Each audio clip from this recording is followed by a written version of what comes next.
with St. Oh, Pete. It was crap. What happened? Let me hit record.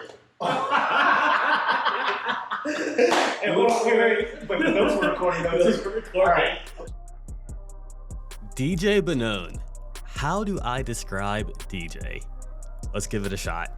He's an engineer turned filmmaker, bulletproof coffee expert, road cycling, Jeep driving, hip hop bumping, chihuahua loving, creative director Jedi, and my friend.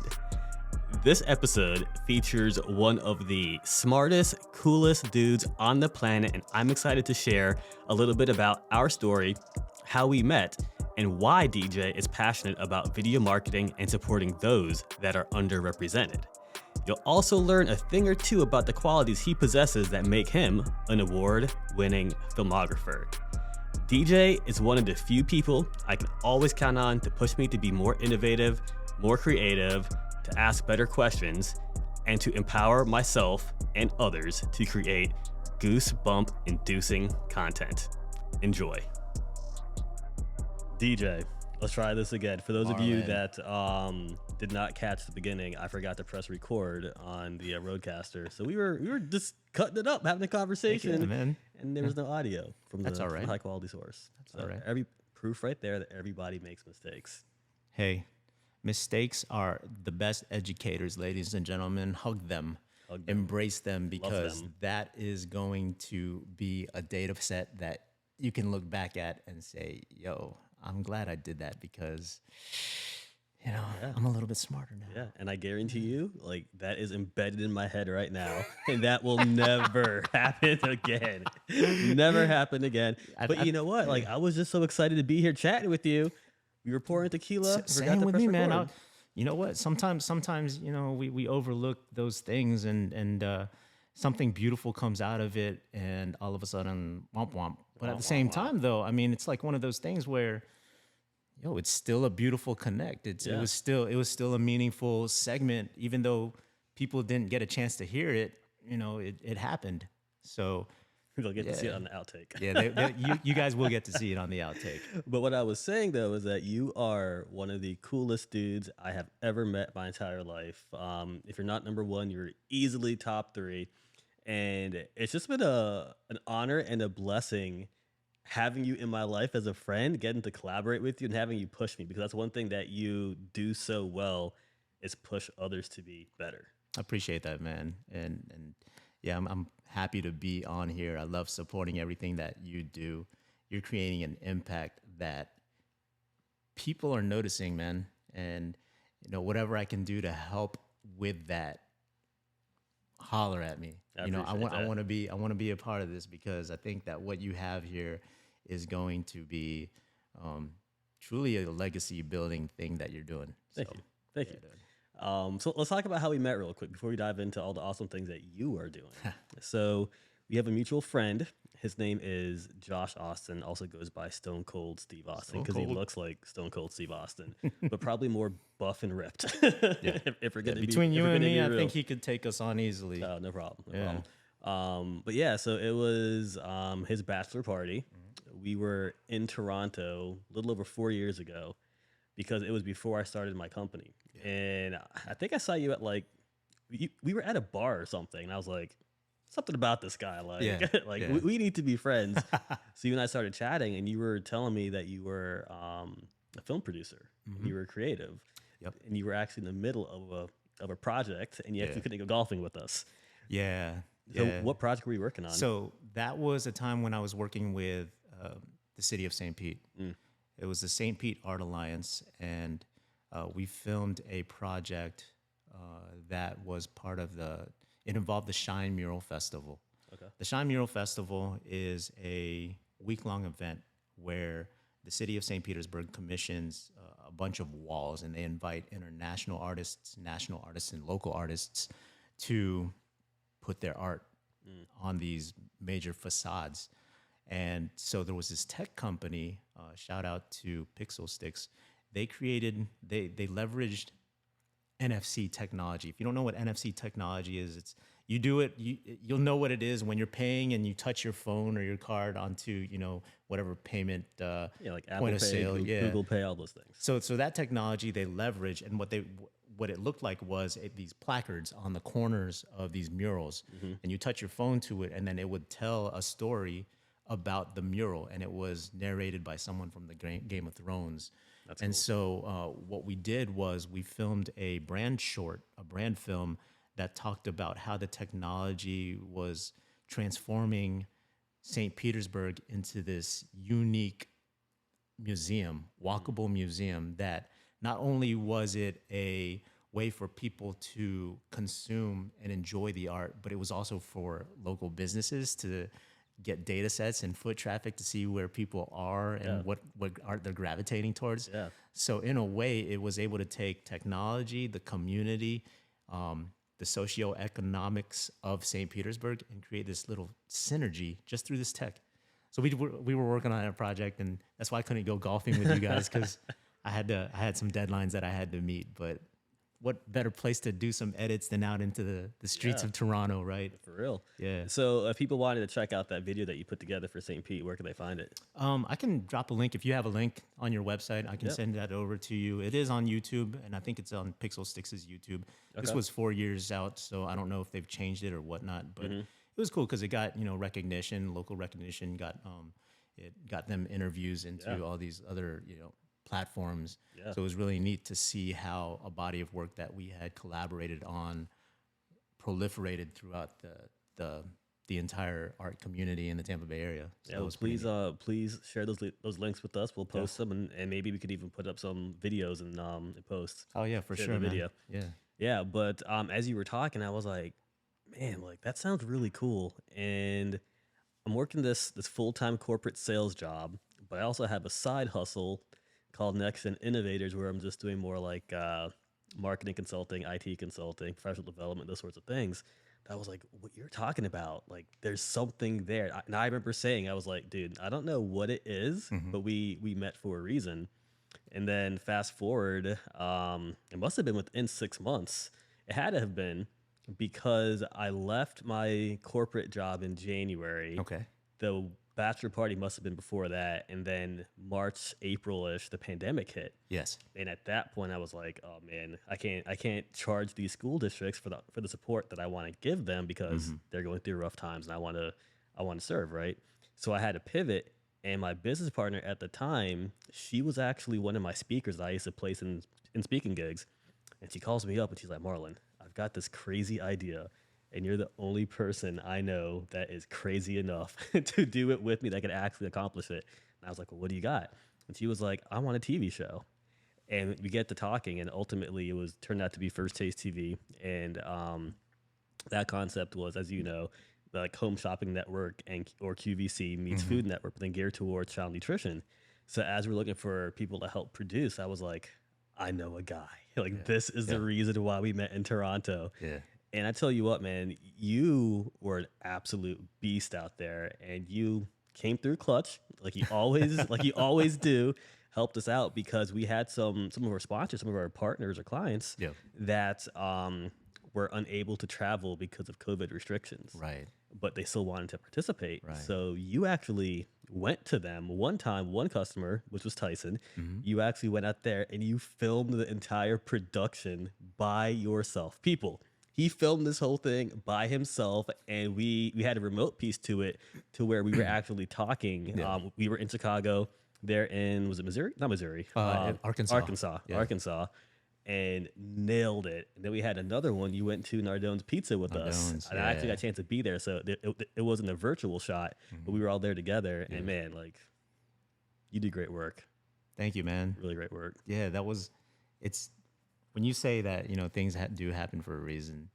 That was a time when I was losing a lot of clients too. Right. So I was trying to figure out, okay, what do I do next? How do I pivot the business? Because if anything, what did the pandemic do? It exposed a lot of the weaknesses as a business owner. And for me, the biggest weakness was I still have to be behind the wheel in order to get this thing moving forward. So what can I do? How do I build it? How do I structure everything so that it's still running without me at the helm?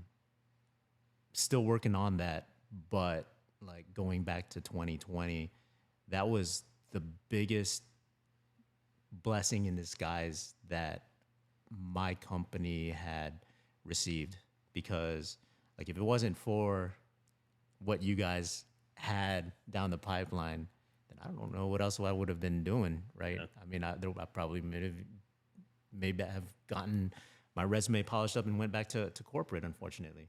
But now that that has come and gone, like in hindsight, I was like, that needed to happen, Yeah. right? Yeah. That was that adversity that forced us into a corner where we had to be creative with how we do things. And yeah. I feel like that was just a God thing. Like God put us together to crush it. Yeah, man. Shout out to God. Yeah. Yeah. Big up Jesus. Big ups. Big ups, man.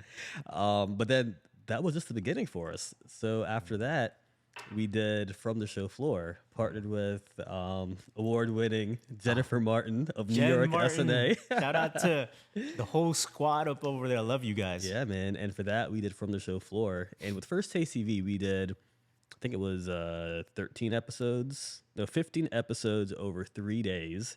And then From the Show Floor, like the final product was 47 episodes over 3 days. Dude, we did $1 million production and combed it down to like 1/10 of that. Yeah. Man, yeah. so And the reason for that was because whereas First Taste TV was like a big budget type of like, national conference type of piece, right?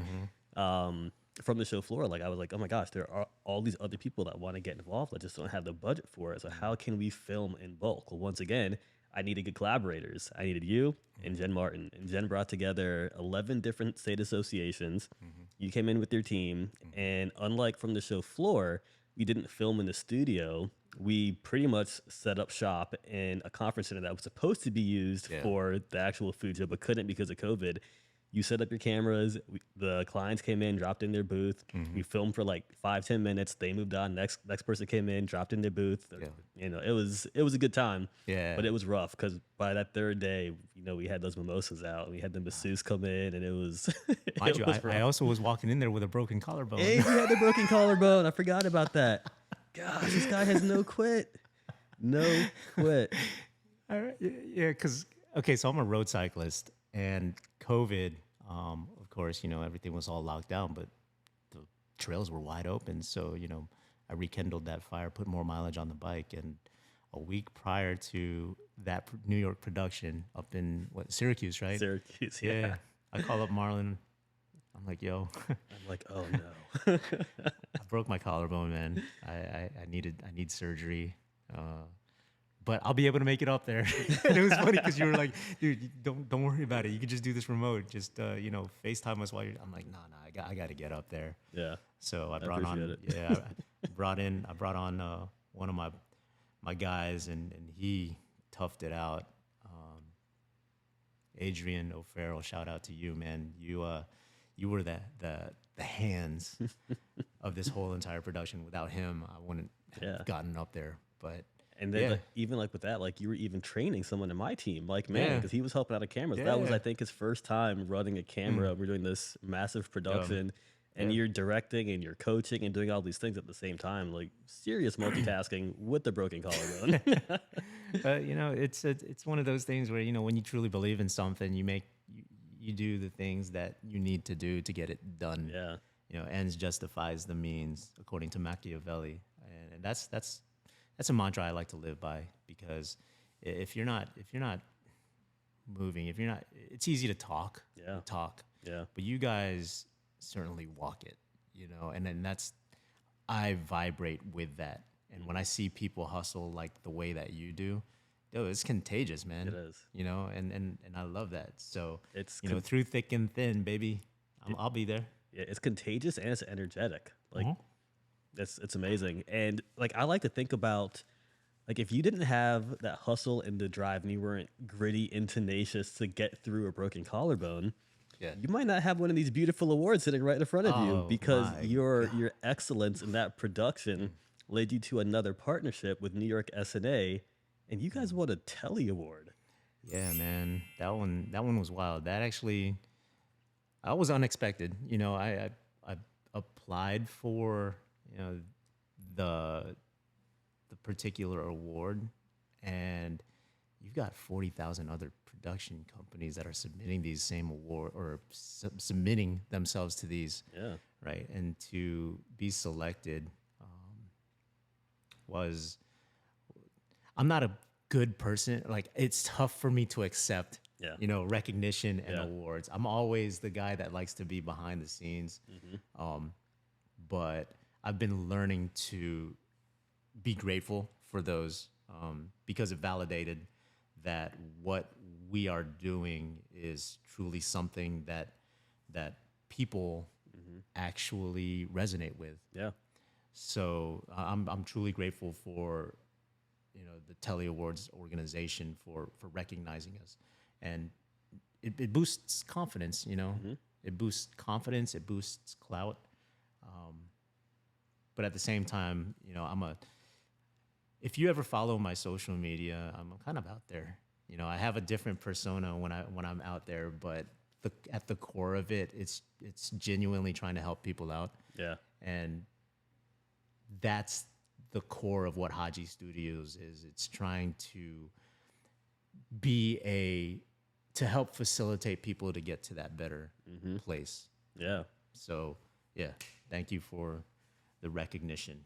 Yeah, that's huge. And I remember I was driving someplace and you sent me a picture with a little bit of like description of what it was.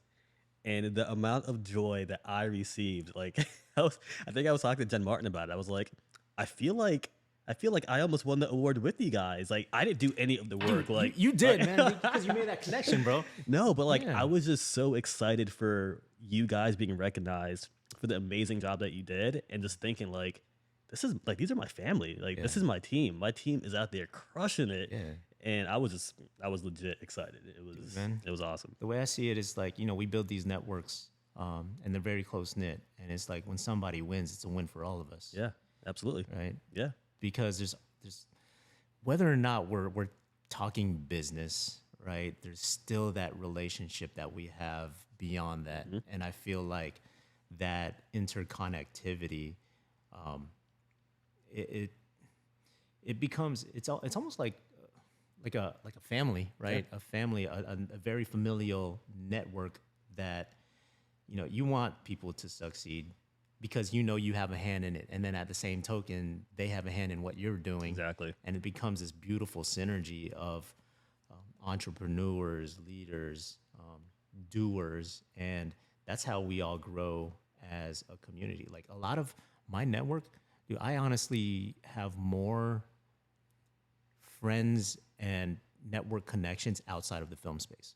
Mine in the film space is very close knit, very tight. Yeah. Like I don't connect with a lot of people in the industry, not because they're my competitors, but I just feel like I see more and learn more from people outside of my industry, and I can take those things and apply it to my industry. Yeah. I connect the dots that most of my other peers don't really see, and that's where a lot of the innovation, the creativity, just the uniqueness of our productions, that's what separates us from the rest. Yeah. Through those relationships. I wonder if that has anything to do with your educational background, because you are incredibly artistic and gifted, but you're also analytical, and you don't always. I see you acting and not always thinking, just like how someone that's purely artistic and creative would think. You're looking at it from another perspective, and you take all that information and you download it into your artistic abilities, and you create these amazing pieces of work. Yeah, man. So talk to me about how you got into film. Okay.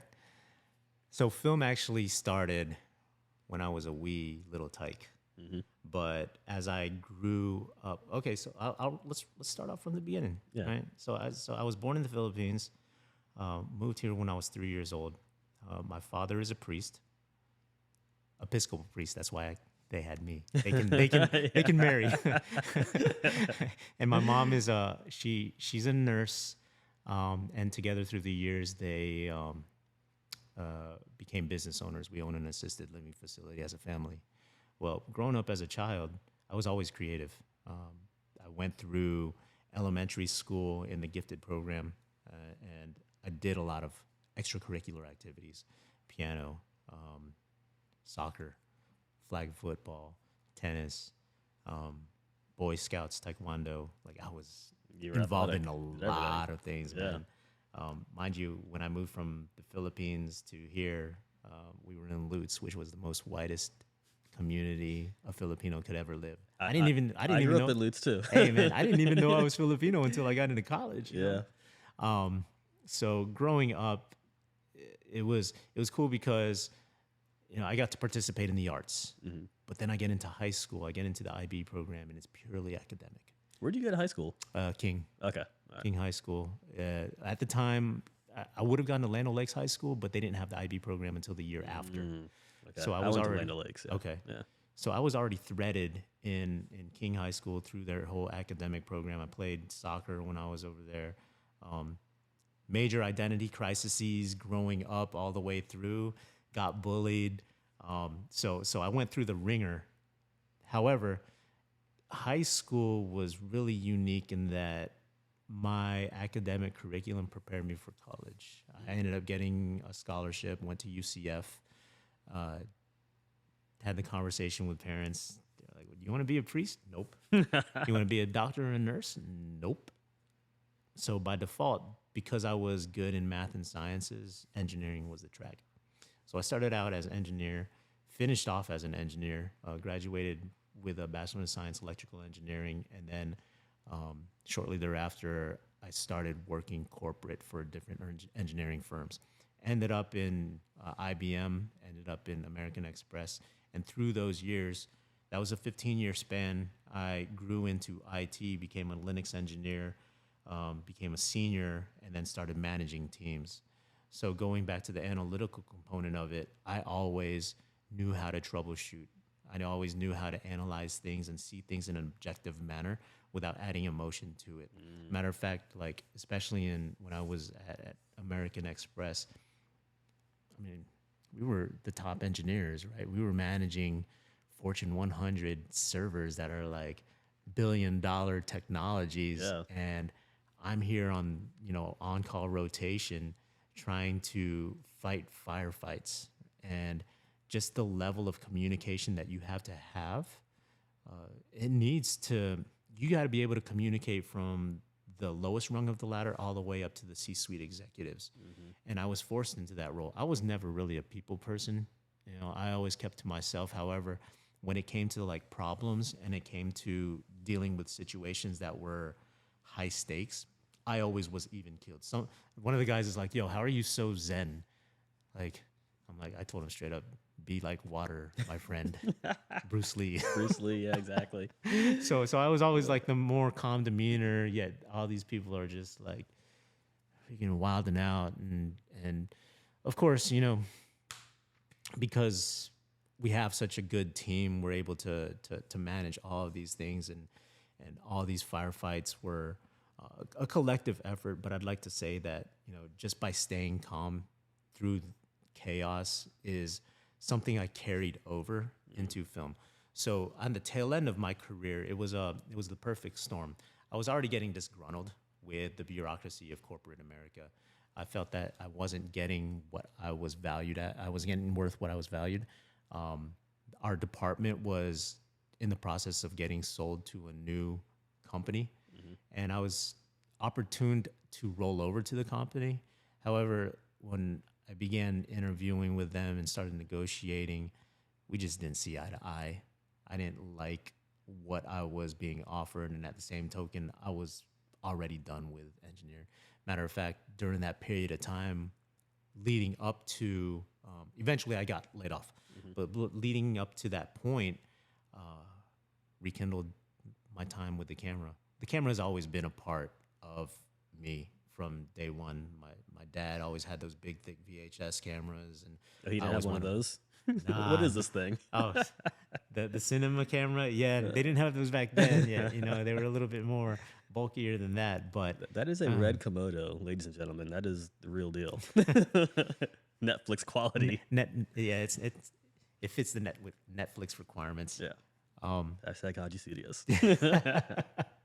Yeah. So yeah, going into the tail end, before I got laid off, this was probably about a whole year. I started rekindling the camera. Started just because the camera for me was that release valve. It was a way that I could take the stresses that I was dealing with and do something with it. And so I continued to do that. I filmed whatever, whenever, and however. Yeah. I had no training. I didn't know what it meant to frame up a shot. I didn't know how to light a scene. I just took the camera and went with it. And so, fast forward to this was 2017, going into 2018, I get laid off. And before I got laid off, I got invited to another bachelor party. Oh. Something about bachelor parties, Yeah, right. I go to a bachelor party. It's for the head coach and owner of the CrossFit gym that I was at. And mind you, I was already filming a lot. I was doing stuff with the CrossFit gym, telling stories and whatnot. But he was like, "Dude, you're part of the wedding party. We're going on this cruise. Let's have some fun, man." And I took that as an opportunity just to film it. Yeah. I was like, "Hey, bro, is it cool if I filmed? I mean, and I don't know. We won't show anything to your future wife or anything." He's like, "Nah, just go with it. Let's have some fun." So I did. And as we're on the cruise, I connect with who happens to be his best man, Anthony Santa. Anthony Santa is a very pivotal person in my life because he introduced me to production. Now I think he was the director of business development for a company called Diamond View Studios. Diamond View Studios is one of the largest commercial production studios in Tampa. They do phenomenal work. That's View, right? Yeah, this is so Diamond View branched off into View. Okay. Yeah. Yeah. So Diamond View is that whole organization through Anthony Santa invited me to essentially shadow and get a feel for what production looks like. It's an amazing opportunity. Dude, and mind you, I was still at American Express. So I would take my PTO days, go to their studio, go on set, and just sit back and watch. Sometimes I would be a PA, learn the ropes, right? Learn to crawl before I walk. And in doing so, that validated that this was a space that I needed to be in. And so fast forward a couple months later, I get laid off, and I'm having, like, Anthony and I are emailing back and forth. I'm trying to ask him, hey man, in terms of like the business, what is it like? How do you guys handle your RFPs and your proposals, and what did those discovery calls look like? And literally, it was the education that I needed to begin pursuing my own clientele. So in doing that, naturally, my first group of clients were in the tech space. Yeah. So I had an opportunity to start doing that no more than 4 or 5 months out of, retirement. And so that continued to happen. I started building up clientele. I still didn't know what my niche was. Yeah. I just knew I wanted to do cool stuff. So it was just more of just getting the reps in. And I was opportune to have traveled the globe during that time period too. Went to Tokyo, which was very transformative for me. Las Vegas, actually, my first client project was in Las Vegas, out of all places. And then started doing work with some apparel brands, and things were going pretty cool, man. Things were really starting to click. And then I start, doing more work with local technology companies. Fast forward to now, the St. Pete Art Alliance, and here we are in Toronto, and we're chatting it up. And fast forward to where we're sitting at today, we've done some really cool stuff, man. Yeah, you know what? We've done some really cool things, but I always think I'm like we're just getting started. We're nowhere near our peak. We have a lot more stuff to do, and I feel like the team and the family just keeps getting bigger and stronger. I was actually in California about 2 weeks ago, and I was chatting with the agency that's repping Black and Bold Coffee, and he was a young dude like me. Actually, let me go back a little bit further. I was invited to the ReliaQuest Bowl networking event that happened in Tampa about a month ago. Nice. Yes. And someone from my gym invited me. Her name is Michelle. She's awesome. Thank you for the invite, Michelle. Shout out to Michelle. And so I'm there talking, and I have this new project that I want to work on. I told you about. It has to do with like filming in cars and all that. But I need to figure out insurance, right? So I'm at this networking event that I probably shouldn't have even been at. And then Michelle introduces me to an insurance agent who owns his own insurance company. Yep. So I asked my question. He's like, "Oh, that's really cool. You know, this is what you need, yada, yada, yada." And he goes off to go continue networking, like we're all networking. But he walks back like 5 minutes later. He was like, "Hey, this is my friend Brittany. She owns a marketing agency here in Tampa. I told her what you did, and I think there's a lot of synergies between the two of you." And I'm like, "Oh, great. Like, let's get to talking." And there were a lot of synergies. So much so that she met me in Palm Springs for this conference that I was going to. Yeah. And then her and I went and met with Black and Bold Coffee. And we're all just kind of sitting there. And I'm like, "You guys, we're all in the same space, but doing similar things, but they're different. And we're all young, we're all hungry, we're all willing to put in the work. What if we all just kind of like came together and did it together?" Because as they were talking about the creative work that they wanted done for Black and Bold, I was like, I can't think of anybody else other than Rob and DJ that I would want to do this with.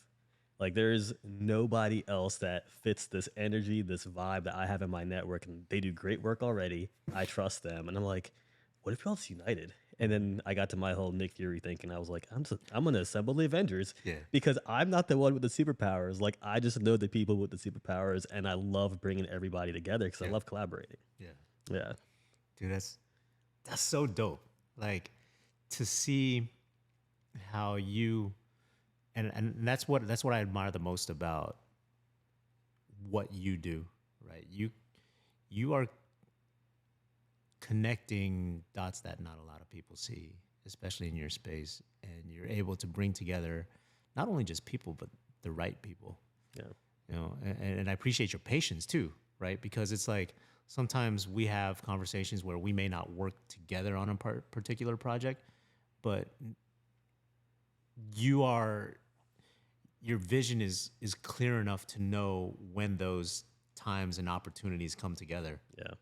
You know, and that's difficult to do, man. That's very difficult to do because a lot of people are just like, yes, let's do that. Let's do this. Let's do that. Next thing you know, you're spread way too thin and being way too thin, probably on projects that you shouldn't even have to be involved in. Yeah. Right.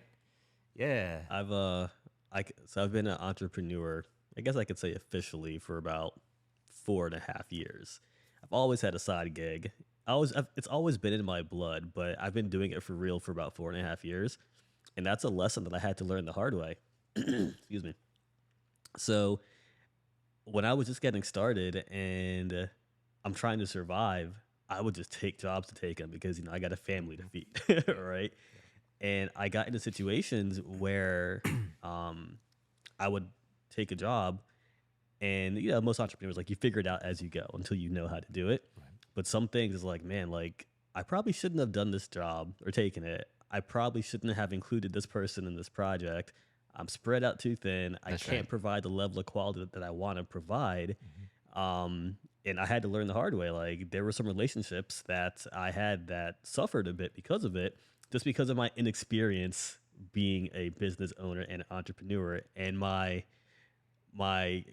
gift / curse, blessing / curse, which is wanting to be a people pleaser. Like, one of my top traits is woo, which is win others over, because I just love to serve. Like, my wife Ashley was talking to me. This is a couple months ago, and she was telling me about this pastor that she heard talking, and the pastor was talking about how some people come in your life just to get you to the next place. And he was like, we call them rocket boosters, right?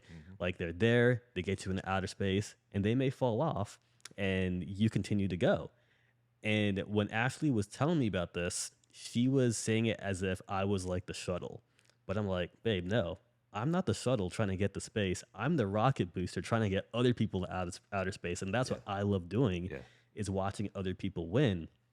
And I think that alone has been one of the, I don't know, one of the most important things that helped me get to where I'm at right now is it's not about me. Like, it's truly about you.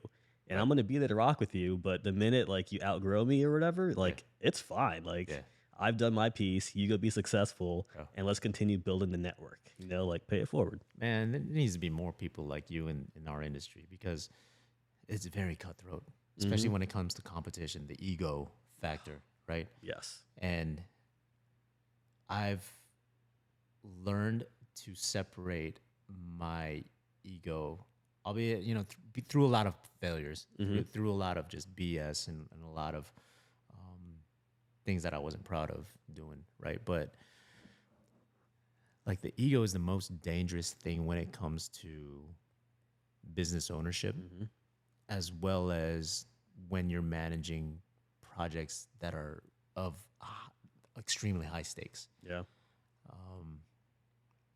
A good example, and this is not to reprimand anybody that got involved in this project, but back in 2021, I was invited to jump on board a project that involved I don't know how much I can say publicly without, you know, getting people in trouble or whatnot. But there was this project that required me to move up north, Buffalo, New York, and I had already signed the contract. I knew that I was going to be gone for about 6 months. Yeah. And at the time, it was an excellent opportunity for me because it allowed me to get involved in what we call the Hollywood, production. It was a major production. They've already had crews up there. They've already got rental houses. They had the whole nines. They had the top of line producers all the way down to all the cast and crew ready to go. Matter of fact, we had an opportunity to work with the Baldwin family. Oh, right? That's cool. So you know, Alec Baldwin, Daniel Baldwin, Mike Madsen, who, if you're not familiar with the name, he was Bud in Kill Bill. Okay. So anyways, the whole premise was this story about. I'll give you guys context so that way you know what the story is. It's about the Buffalo Mafia. Just like the New York has their own mafia, there's a huge history of mafia up north, upstate New York. And so we were going to tell these stories through a series. I think it was like a 10-episode series. They already filmed the pilot. That's why they already started getting funding for it. Mind you, the funding was coming from a private entity, which was owned by the Baldwin family. Because in this industry, if you work with a company like or an organization like Netflix, Hulu, Paramount, there's going to be changes in the creative because now you've got people funding it. Yeah. Just like investors when they fund a startup, right? They want to have a level of say. Yeah. So the writers and producers like, no, we want full control. So we want private funding. We want somebody that's in line with the whole story. And it turned out it was the Baldwins. Now, as we're lining things up, I'm like, okay, I've never been to Buffalo. Yeah. I'm from Florida. I was born south of the equator. I need to acclimate myself. At the time, my sister and her boyfriend were living up in Philadelphia. And I decided to move there for a couple of months just to get acclimated to. It's a lot better to acclimate in Philadelphia than going straight from Florida to New York, right? To the frozen tundra. So I'm there and I'm communicating back and forth with the production team. And at the same time, this is when Alec Baldwin accidentally shoots somebody on a set out in New Mexico. I saw that in the news, and I'm thinking to myself, how is this going to affect our production? So I'm talking to the director, and the director's trying to reassure me. He's like, hey, man, we're working on it. We're going to try to figure this out, but things are still a go. Fast forward about a month later, I'm like, guys, I haven't heard anything back. I can't keep staying up here because I left my work to go on to this production.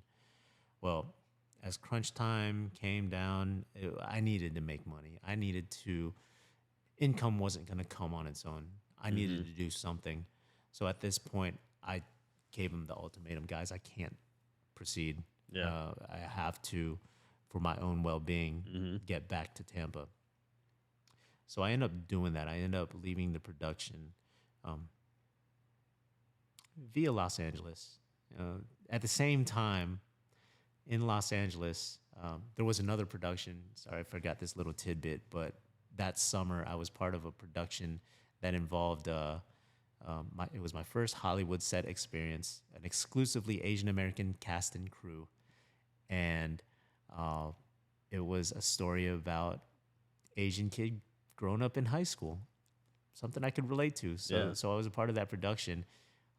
Well, while I was up in Philadelphia, that post-production had already finished, and they were going to do a cast and crew viewing party. They, so I was like, let me go over there. Let me go participate. Go network and stuff. Because it was cool because like the network or the producer, she worked for Disney. Yeah. And then moved on to Sony. Or was it Sony then to Disney? But to know a producer for both of those organizations. That's huge. And then on top of that, the cinematographer worked on Amazing Spider-Man. Wow. So like I was connected to these amazing people in that space. Yeah. So I took that as an opportunity just to sync up. And so I did that, had such a grand time over there. And then I make my way back to Tampa. And that's when I truly pivoted the business model of Haji Studios, where instead of just focusing on any specific and any kind of project that came my way, I marketed myself and Haji Studios as a production company that does anti-corporate, corporate filmmaking that is gangster rap inspired. I love it. And most of those people that resonated with it were startup companies, startup tech companies. Yep. So that's who started knocking on the door, asking to collaborate and do work. So yeah, man, I eventually I film with rebels. I film with the people that are willing to go against the grain, mainly for the service industry. It's hard to, it's one thing to do apparel and brands and stuff like that, but I'm more about the stories behind it. Yeah. I don't know if you know this, but during that period, whenever like the whole Buffalo thing kind of fell through, and you came back to Tampa, because we were talking, there was a production, I forgot what it was, but I wanted your help with something, and you were busy, which totally respect that. It's all good.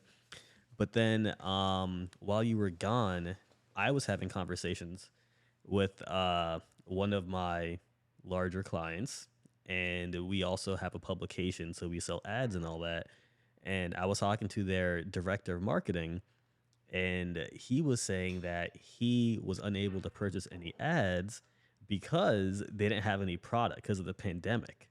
And I was like, oh, man. I was like, if people can't pay for ads or buy ads, how am I going to generate revenue? Because the video things, I mean, the productions weren't consistent. They would come in like spurts and in waves and those sorts of things.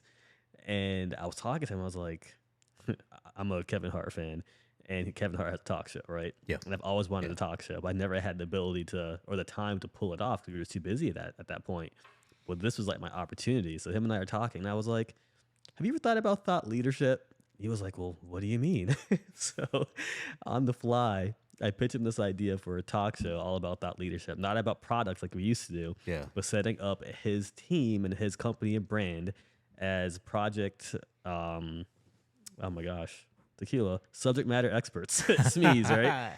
SMEs, Yeah, so he ate it up, and then that's when we finally turned Next Up into a talk show. So before it was a podcast, it was a talk show. And we filmed here in Tampa, and it was around that same time that you came back. And you filmed all of our Next Up talk shows. And it was just kind of like, we just threw it together. We literally threw it together. It must have been in like a week or two. And they turned out awesome. And we did two different types. We did We did one that was live, Right. which was a ton of fun. Yeah. And we had people watching from literally all over the world, which blew my mind. And then we had one that went through post-production. But like that was another thing that if I didn't have you in my corner supporting me, like it would have never happened. And my company might have failed had you not come back to help me with this new project. Dang, that's wild. Yeah. Yeah, that's right. Because that's when, because we went and filmed a couple of episodes over at the chapel. Chapel is my home church. Yeah. And that was probably one of the most beautiful, like just sets in general. I liked the level of flexibility we had with that space. And dude, that I didn't know that. Yeah. Wow. Yep. That's how it all happened. Oh man. And you came in and saved the day like Superman. Yeah. Yeah, but that's why it's so important to value relationships, Absolutely. and people, and to treat people well, and just be willing to help out. Like it's a team effort. 100%. Yeah. So, out of all the productions you've done, like, what's your favorite type? Like, what type of content do you like to create? I love the brand film. So my description of a brand film is a story about a company or an organization and their DNA. Not so much about what their service or their product is, but what is the heartbeat of that organization. For example, we worked on a project with and this is probably one of my most favorite ones because it was an unexpected project that developed and evolved into something that I truly care about. Mm-hmm. National Multiple Sclerosis Society, they have these, well, first of all, the National Multiple Sclerosis Society supports people who have multiple sclerosis or MS through funding their research and in trying to find a cure. Yeah. So the way I got involved with them was actually through my passion of road cycling. So I attended this road cycling event called the Hero Ride, which is a ride that to bring awareness to veteran, I think it's veteran suicide. And so it was a 50-mile ride. And as I'm riding, Wait, 50 or 15? 50. Oh gosh, I do. It's a long ride. Yeah, man. I'm usually on the bike 30, anywhere from 20 to 30, 40 miles at a time. So, yeah, I'm a masochist. What can I say? I like pain. But as I'm on this ride, I'm riding with this group. I just pull up with this group, and we're just having conversations. And I meet this guy, and we introduce ourselves. He's like, "Hey, man, what's your name?" DJ. What's your name? DJ. Dude, I have never met anybody else that has my name. Yeah. Much less on a bike. Yeah. Right? And so we connected immediately. Turns out he's a financial advisor for Raymond James. As we began to chop it up, he told me, "Hey, man, you got to try this ride. It's called the MS 150, Multiple Sclerosis 150, which is a 2-day ride, 150 miles. You don't have to do 150 miles. They break it up into smaller chunks." Yeah. I was like, "Yeah, that's cool, man." Didn't really think anything of it.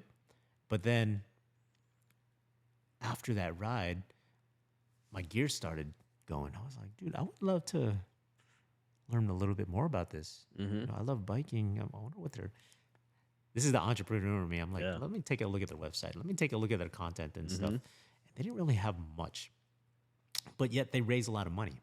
Yeah. And so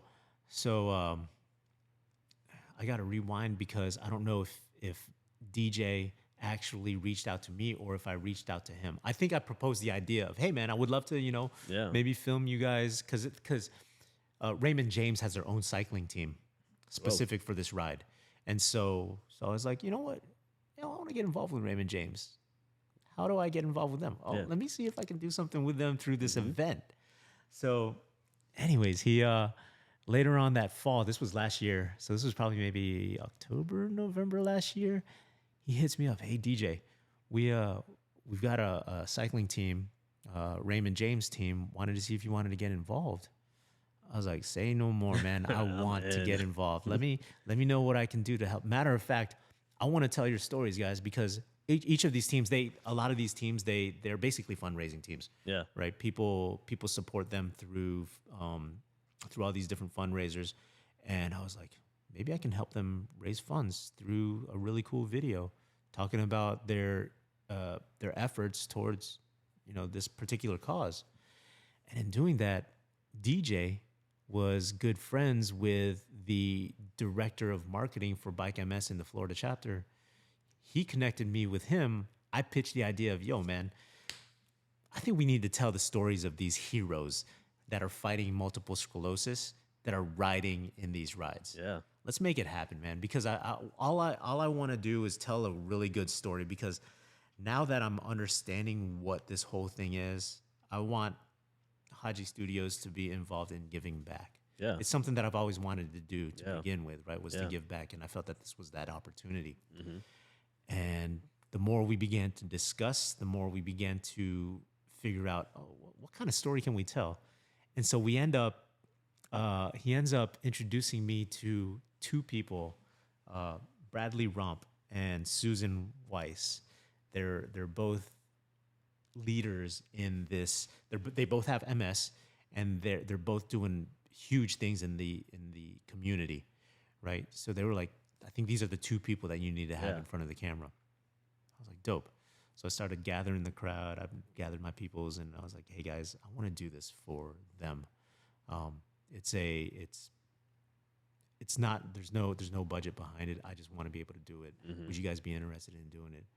And guys said yes. So we ended up shooting these, think of like ESPN 30 for 30. Yeah. We told the stories of these two. One of the sponsors of the Bike MS ride Mm-hmm. was this bike shop in Tampa. I think it's University Central Bikes or something University like Bike Shop? that. Bike shop, yeah, University Bike Got Shop. my first BMX from there. Hey, nice, man. Back in the day. Yeah. So we filmed the production over there. Okay. And dude, it came out beautifully. So once we had everything edited, I sent it over to the Bike MS corporate. Yeah. Loved it. Like they wanted to show it during the event itself. So Bike MS is actually a series of events. Every major state has a Bike MS event. Florida has 2 of them. This one was held in Citrus. So, and the one that was held in Citrus was the first. It basically kicked off the entire tour of this event. So we do it. They presented it during so it's 2 days of cycling, but the first day after cycling, that evening is a gala. They showed it at the gala. Yo, that was the first time I ever gotten a chance to see people react to a production that we did live. How'd that make you feel when you saw their reaction? It gave me goosebumps. I shed tears because it was, I knew that what we did touched these people and how much like these people have to deal with, and to be able to present it in a way that brought them hope. Like you could feel that, man. Yeah. It was wild. It was wild to me. And I'm like sitting there, I'm texting Rob and texting all the other guys. I'm like, yo, check this out. And I'm showing like little video clips of, people standing up, giving ovations. And I was like, yo, if this is a snippet of what is possible, we're in the right space. So I have to ask, how much money did you guys help them raise for this event? Wow. North of $500,000. Yeah. I think it was like 560,000 and some change. So, But you know what's crazy? Like, as much money as you help them raise and as many lives as that's going to positively impact, like, I got to imagine for you, it's just doing the good deed that makes it all worth it. 100%. Like, that's what it's all about. Dude, that whole weekend was transformative for not only the brand, the business, but also myself.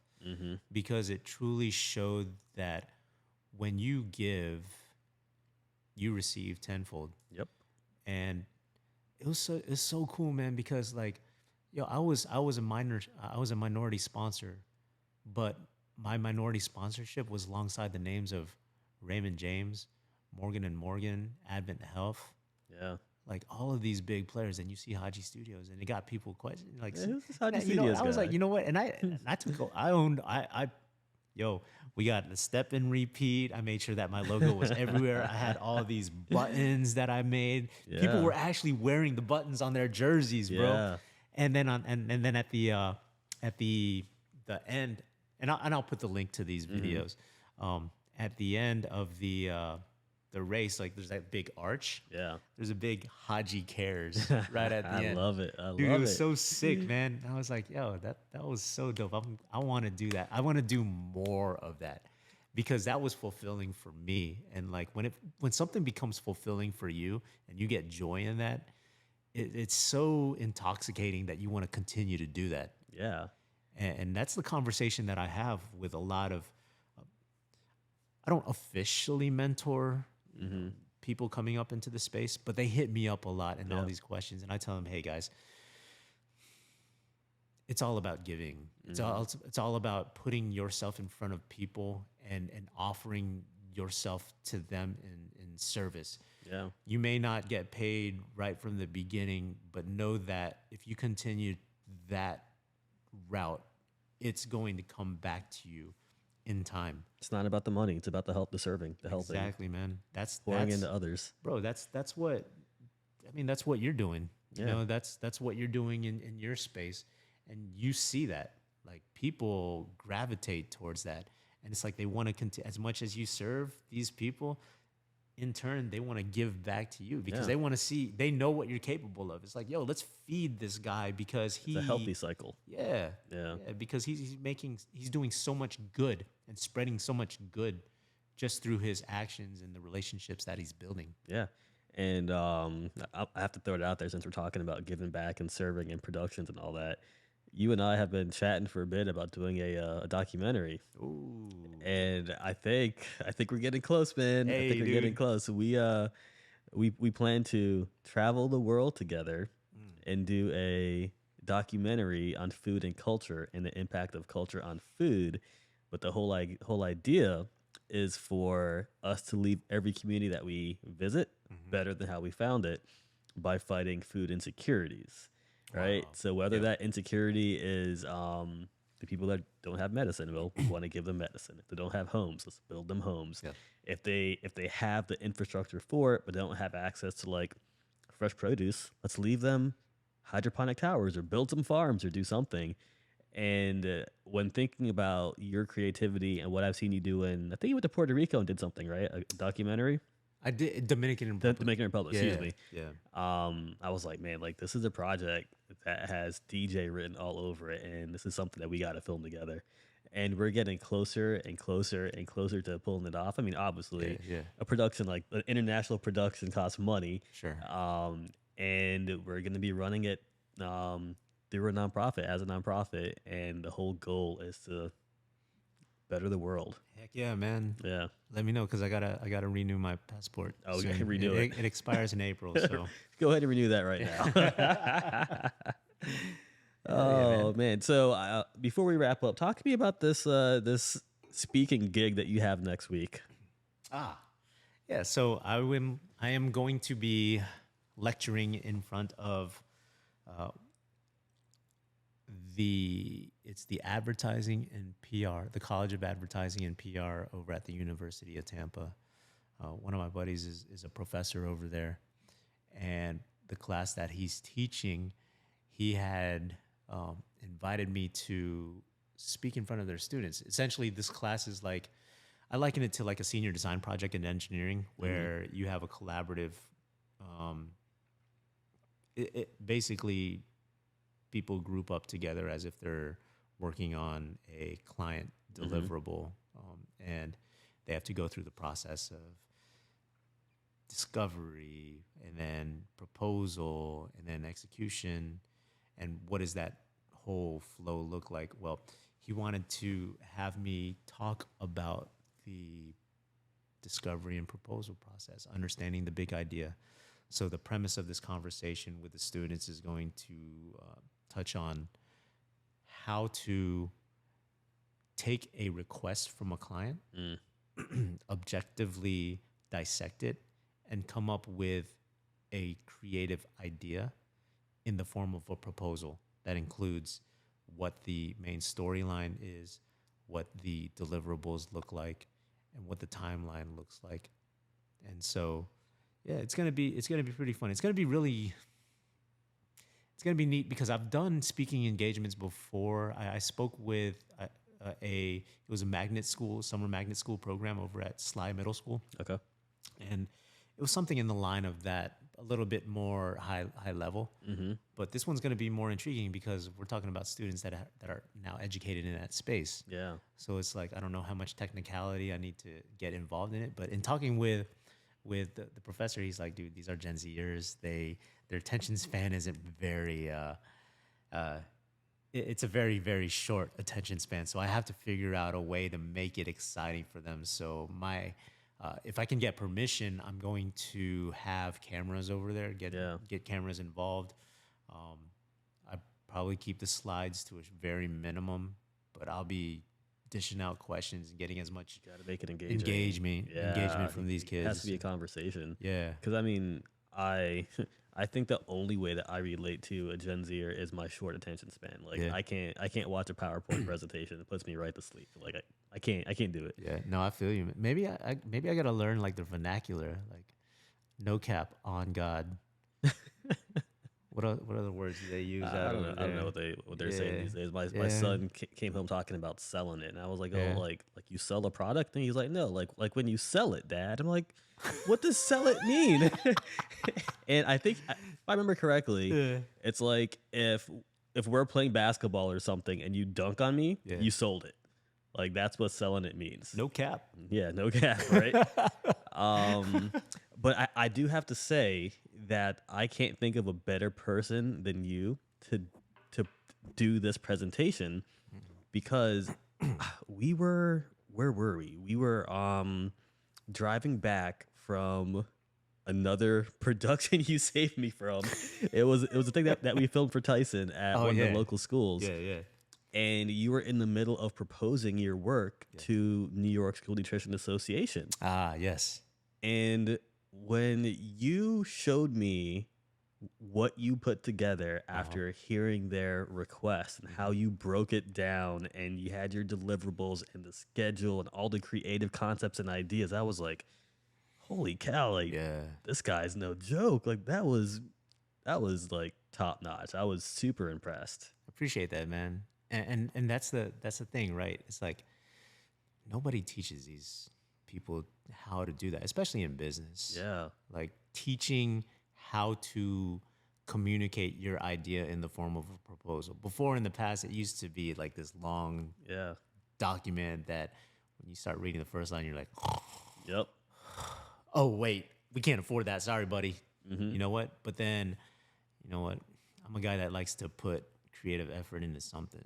It needs to be visual. I'm a visual guy. Your proposals are sexy. Like the way they look and the way they're written and the intellect behind it, man. Like it's legit. Legit. That's what Scorpios do. Yeah.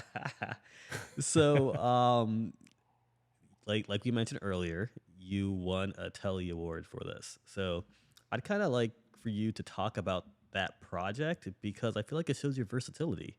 Because you're working on like Netflix style productions, but then you're also crushing the school nutrition world too, and and producing some amazing content for them.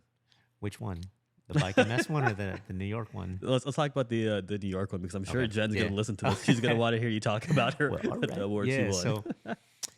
So the Telly Award that we received was for social media. And when we think of social media today, you think of TikTok or Instagram or Facebook, very quick bits.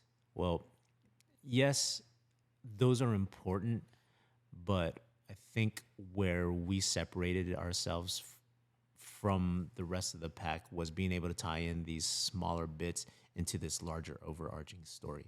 So with New York School Nutrition Association, when we approached that project, well, the first thing, so this is how it started.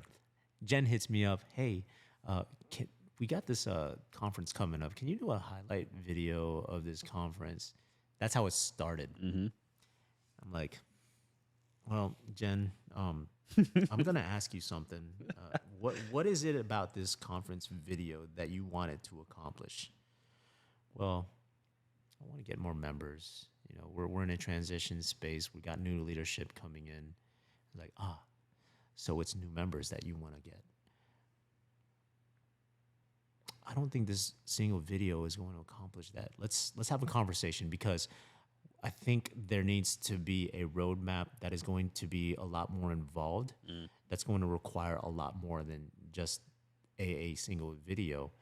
And so what we ended up doing was, at the time, they were also building, I think, like a PR task force. Yep. And so that PR task force, I proposed to them this, to jump on a consultation, a workshop that all it is questions. No creativity. I just want to understand what your modus operandi is. How do you guys operate? What is it that you're doing now? What is it that you're trying to accomplish? What is the people that you're trying to attract? Who are the players in this space? Yeah. Right? What kind of issues, what kind of things are you guys dealing with right now? Not only at the boots to the ground level, but at a national level. Like, getting as much information as possible. And in doing that, once we jump out of that consultation, that's when we jump into the creative. Let's gather all of these things, figure out, okay, what is the underlying story here? I need to know who the main character of this storyline is going to be. Who's the guide here? Who's the Yoda, right? What are they trying to accomplish? What do they want to see, in the future? And by taking all of this information, that's how we design the proposal. Because the proposal essentially becomes a blueprint. It's a campaign blueprint for them to follow as close as possible what the following year is going to be when it comes to how they talk to their people. And now that we've finished that campaign, I remember hitting up Jen. I said, Jen, hey, I'm speaking over at the University of Tampa. Can I use you guys as a case study? She's probably like, yes, please. Yo. And mind you, the whole telly thing, like, I want to attribute that to the level of planning that went into this. Not necessarily the execution. The execution is good. It was, no, come on. You're being modest. It was great. Appreciate it, man. Appreciate it. But the heavy lifting was right from the start. Yeah. I always like to tell clients, hey, 80% of the game is the conversation that we have before we even produce and push record. The 20% is pushing the record and editing it, because all of that stuff is based on what we had already conversed about, right? And so we end up getting an award for those efforts. But as I'm thinking about this speaking engagement next week, I hit up Jen. I said, hey, can I use you guys as a case study? And she was like, absolutely. What do you need? I said, well, ROI. What does ROI look like based on what we had done? And as a creative, it's very difficult to explain ROI to a bean counter, because they want to know what profit margins look like. How much is this production? If we're going to spend $100K with you, how much are we getting back, right? And unfortunately, that's a difficult conversation to have until hindsight. But what I can say, and this was through the conversation that Jen and I had, it was what you gave NxtGen was this new fire and new sense of pride. You took the young blood and injected it into an organization that truly needed it. And now they're a bunch of firecrackers, man. They're speaking up. They're going to legislation. with confidence, with swagger. Yeah. And that's, to me, that is so much more valuable than any kind of dollar that you can claim as an ROI. Yeah. Like I'm in the business of dishing out goosebumps. I want people to feel something. I'm in the business of dishing out goosebumps. hashtag baby. I love that. You know, and it's like you can't put a price on emotion. Yeah. And you can't put a price on self-worth. Yeah. And I feel like our production elevated their self-worth. And by doing that, we gave them a new sense of direction. Yeah. Direction and pride. Yeah. Yeah. Man, I love that quote. Like, do you always say that? I'm in the business of dishing out I just came goosebumps. That just came to you. No, it just came to me that like might be organically. the episode title. Hey, man. Oh, that was huge. Well, DJ, man, thank you so much for hanging out with me today. I feel like the conversation is just getting started because there were so many more things that we wanted to talk about, like AI and some other things. But that's gonna have to be part two. We'll save that for another. That could be part episode. two. But seriously, I appreciate you. I appreciate you, supporting me like you have. And you're one of the things that I love about you too is you listen so well, and you're always so gracious. Like, I am not perfect and I am learning, and you're there to guide me, to support me, and you're patient with me the same way you're patient with your other partners and clients, obviously, because you're winning Telly Awards. And like, the way you won that was by preparation, and in order to prepare the way you did, you got to listen and really care. Yeah, man. So I'm constantly learning from you, man, trying to live up to your standards, but I feel like we push each other too, and I need people. I think entrepreneurs just need people they can rock with and they can push each other. Yes. But then also share successes. Absolutely. And I love when you called and you told me you just crushed this project. And I love the fact that I can call you and tell you the same thing, but it's not a competitive thing because we're already on the same team. Like, we're not fighting for the same thing. There's enough fish in the sea, but we're able to just be real and just talk and motivate each other and support each other. And that's what I love about you, man. So thank you for everything, for being on the podcast. And I can't wait to crush this next year and next years of projects and collaborations with you. Hey, man, keep doing what you are doing. The people need this. I need this. So just go, baby. Just go. LFG. LFG. LFG. All right, I'll catch you later, man. All right, brother. Peace.